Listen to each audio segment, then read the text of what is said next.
Hi guys, welcome back to our channel. So నేను ఇప్పుడే game changer trailer అయితే చూడడం జరిగింది. ట్రైలర్ అయితే అరాచకం అని చెప్పుకోవచ్చు. ఒక ఐపీఎస్ ఆఫీసర్ గా, ఒక ఐఏఎస్ ఆఫీసర్ గా, ఒక అప్పన్న పాత్రలో అయితే మన రామ్ చరణ్ అదరగొట్టేస్తారని చెప్పుకోవచ్చు. సో ఇండియన్ టు ఒక బిగ్గెస్ట్ ఫ్లాప్ తర్వాత ఒక బిగ్గెస్ట్ హిట్ కొట్టాలని మన శంకర్ గారు అయితే వచ్చారని చెప్పుకోవచ్చు అనమాట. సో ఈ సినిమా మీద అయితే చాలా హోప్స్ అయితే ఉంది. మన సంక్రాంతి బరిలో జనవరి 10వ తారీఖు రాబోతుంది ఈ మూవీకి ఒక చాలా మంచి అడ్వాంటేజ్ కూడా ఉంది. సంక్రాంతి అడ్వాంటేజ్ లో ఈ మూవీ పక్కా బ్లాక్ బస్టర్ కొట్టాలి మనస్ఫూర్తిగా కోరుకుంటున్నాను అనమాట. సో మన ఎజె సూర్య గారు బెప్పినేని ఒక క్యారెక్టర్ లో అయితే నటించారని చెప్పుకోవచ్చు. ఏం తనే అని చెప్పుకోవచ్చు అనమాట. కియారా అయితే తన పాటలో తను మంచిగా నటించింది అని చెప్పుకోవచ్చు అనమాట.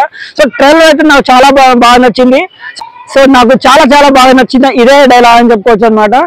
సో నువ్వు 5 సంవత్సరాలు మాత్రమే మినిస్టర్వి, నేను చనిపోయేంత వరకు ఐఏఎస్ ఆఫీసర్. అంటే చదువుకున్న విలువ అయితే చాలా బాగా చెప్పారని చెప్పుకోవచ్చు అనమాట.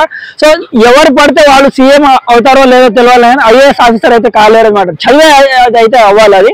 సో దానికి ఉన్న ఎంత వాల్యూనో మన డైరెక్టర్ గారు చెప్పే ప్రయత్నం అయితే చేశారని చెప్పుకోవచ్చు. ఈ ఏనుగు 1000 ముద్దలు అన్నం తింటుంది, దాంట్లో ఒక ముద్ద వదిలేస్తే అది లక్షల జీవులకు ఒక జీవనాధారం అంటారనమాట. ఇంకోటి ఏంటంటే మూవీ అయితే బ్లాక్ బస్టర్ హిట్ కాబోతుంది. ట్రిపుల్ ఆర్ అయితే ఈ మూవీ అయితే పక్కా బీట్ చేస్తుందని నేను అనుకుంటున్నాను. మీరేమనుకుంటున్నారో కామెంట్ చేయండి. సో కియారా అద్వానీ గారు అయితే చాలా గ్లామరస్ రోల్ నటించింది అని చెప్పుకోవచ్చు అనమాట. సో అప్పన్న భార్యగా అయితే మన హీరోయిన్, సో తెలిసిందే మీకు, ఎవరో కాదు అంజలి గారు. సో అప్పన్న భార్య అయితే నటించి తను కూడా రామ్ చరణ్ అని చెప్పుకోవచ్చు అనమాట. సో ఇలా చాలా విధాలుగా తను గూస్ బంప్స్ తెప్పించడానికి అయితే మనకు చూస్తున్నారని చెప్పుకోవచ్చు అనమాట. సో మనకు పోలీస్ క్యారెక్టర్ ఆల్రెడీ మనం దిబ్లాలో చూసాం, ఈ సినిమాలో కూడా చూడబోతున్నాం.